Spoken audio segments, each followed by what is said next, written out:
Tongue plucked raw from gaping maw, blood from vein let fall like rain. Behold these eyes, your bloody prize, and now the fall from vaulted hall, these bones, this flesh consume it all.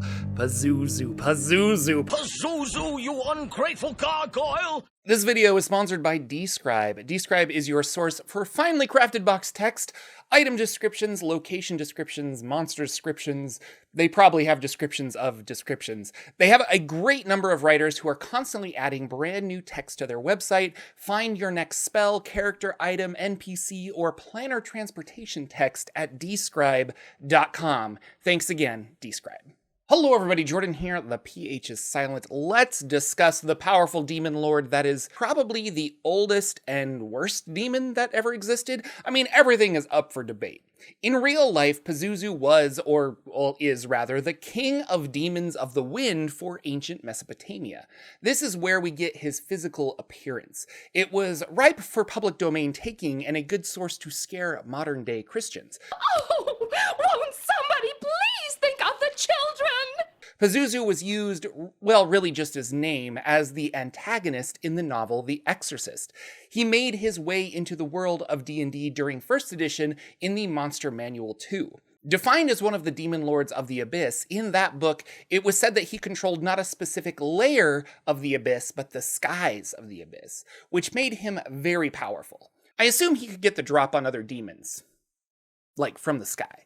He is the lord of all evil flying creatures, such as harpies, evil kenku, who don't really fly, but okay, gargoyles, manticores, wyverns, and evil fae, well, some of them, and also some evil dragons. By 3rd edition, it was established that Pazuzu's greatest threat would be Grazit. Pazuzu is older than Grazit, but under the right circumstances, perhaps Grazit could defeat him. I guess how old you are as a demon doesn't really translate to how powerful you could be.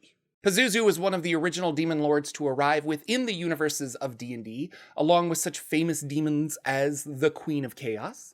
He does not wish to rule the Abyss, but rather sees it as a base for him to acquire worshippers on the prime material plane. Now, for a demon lord, he acts much more like a deity than a demon. Pazuzu cults start with a single soul who cries out to the demon prince for aid. Pazuzu gives this aid, but those who take it become dependent on him. The cult spreads as his followers entrap more people into it, hoping it will ease their dependence on Pazuzu, but it doesn't. Now, clerics of Pazuzu exist in the world of D&D, which again is weird. Is he a demon lord or a deity or both? Now, they call themselves the Talons of Pazuzu and wear multicolored robes stitched with feathers, or nothing at all. To initially summon Pazuzu, all you must do is say his name 3 times in rapid succession. And we all know how that works out for individuals who you would call by name 3 times in rapid succession, those bio-exorcists, if you will. Now, the lore was updated again for 4th edition, which gave him a prominent role in the creation of not one, but 2 larger evils within the D&D multiverse. Although he officially rules the 503rd layer of the Abyss, he is most often found on the 1st layer of the Abyss, which is known as the Plane of Infinite Portals, or Pazunia, which kind of sounds like a Pazuzu theme park in Wyoming? The 1st layer is a rocky, windswept, barren place dotted with pits, holes, canyons, and crevasses. An ancient, dying red sun hangs in the sky, and all of these holes are actually portals that take you to lower layers of the Abyss. Now, these are magical portals, but not in a way human minds can understand. The trip is instantaneous, but you're not sure what happened. If you enter a pit, you are whisked away through loops and spirals to a lower section of the Abyss. And it works in reverse, taking you back to the 1st layer. Where did all of these portals come from? Well, one story is that in the beginning ages of the Abyss, when it was first formed, the demons started digging to see what they could find. And this created the myriad of holes and portals on the 1st layer, and it also created something called the Grand Abyss. Now, the Grand Abyss is a giant portal leading to the lower depths that demons have covered with bridges and ropes. They've tried building crude outposts trying to control this grand pit. Pazuzu, if you saw him, stands about 7 feet tall and has a muscular humanoid body with 4 wings and talon-clawed feet. His face is humanoid except for the hooked beak with sharp teeth. He has a breath attack that expels swarms of locusts at his enemies, and he can also spit acid or a poisonous vapor. He looks kind of goofy, in my opinion, but if you Google Pazuzu, he's pretty faithfully adapted from the old Mesopotamian art.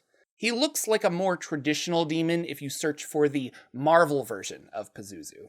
I mentioned the lore for Pazuzu was updated in 4th edition, and if you're curious, the 4th edition book Demonomicon has lots of cool information and lore.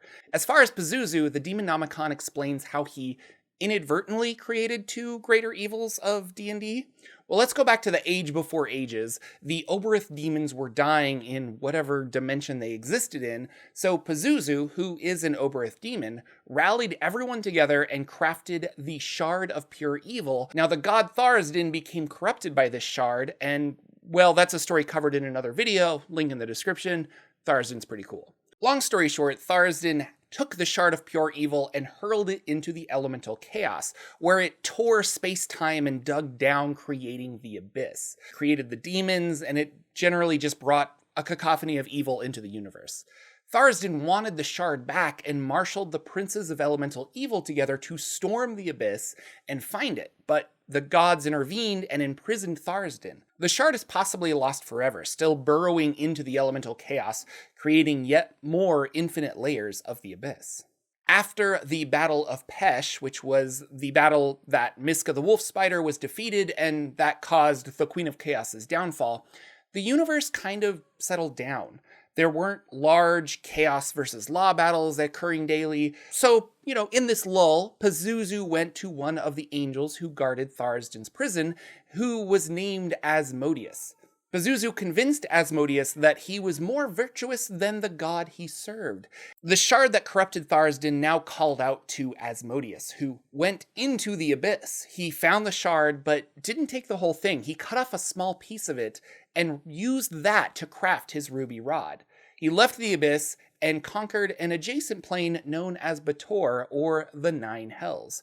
So Pazuzu is now 2 for 2 in creating terrible evil entities that forever manipulate the multiverse. Pazuzu then worked for Asmodeus as a general in disguise, but apparently Asmodeus knew that it was Pazuzu the whole time, but I'm not sure if Pazuzu knew, that Asmodeus knew, that we knew, that he all knows. That while in this disguise, though, he stoked the fires of the Blood War, and really was the chief instigator in creating this endless conflict between demons and devils. To what end, we don't really know. Pazuzu spends most of his time on the first layer of the Abyss, and he actually gets upset if he has to go deal with his 503rd layer that he technically rules. That layer is called Toramor, and it is a neglected and terrible place. The entire realm is a tangled nest of beams, bridges, arches, and perches, ladders, stairs, and I imagine it looks something like an M.C. Escher painting. Like, a bad painting. Not that Escher's bad, but a bad version of M.C. Escher's paintings.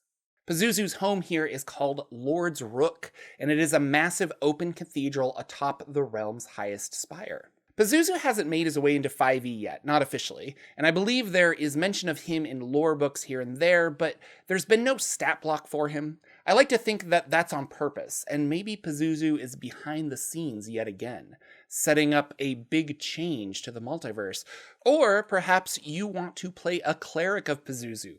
After all, he will always help you in your most dire time. Pazuzu! Links down below in the doobly-doo to references that I used for making this video. Thank you for watching, everyone. Thank you again, D-Sky, for sponsoring this video. Check out their website by following the link in the description.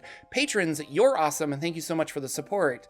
Lots of videos on the channel, so subscribe, and I will see you all in the next video.